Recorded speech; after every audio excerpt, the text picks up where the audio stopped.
Basta mapunta ako dito sa Kyoto, pinabalik-balikan ko talaga tong ramenan na to.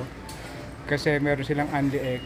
Yung hilaw na itlog, kulay brown, native, na ilalagay mo dun sa ramen mo habang mainit pa. Ang sarap ng mga itlog nila dito sa Japan. So, yun. Kung nasa Tokyo ako or Osaka, which is medyo malapit lang dito sa Kyoto, talagang pinupuntahan ko tong ramenan na to. Actually, itong lugar na to is parang strips ng mga ramenan. Yan, lahat yan ramenan.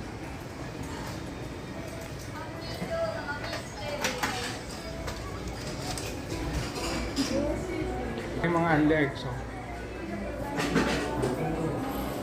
Yan. So, ito na yung noodles ko. Tapos ito yung mga native eggs, so only yan.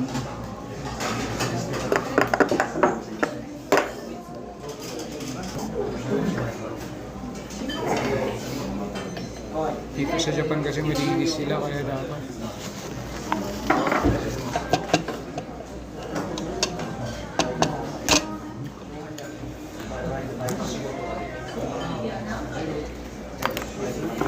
Mas gaano karami.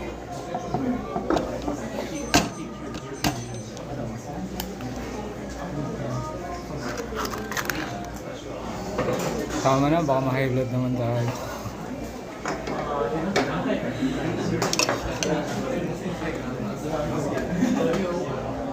Kinakain ko to ng hilaw kasi, tingnan nyo.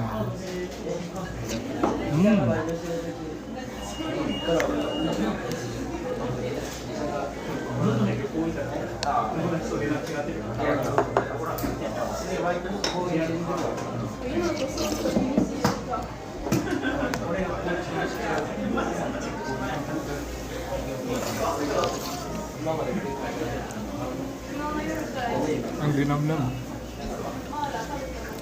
Panoorin niyo yung vlog ko about egg sandwich dito sa Japan.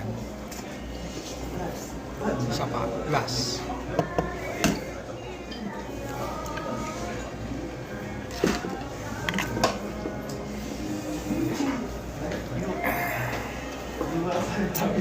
Tadakimasu.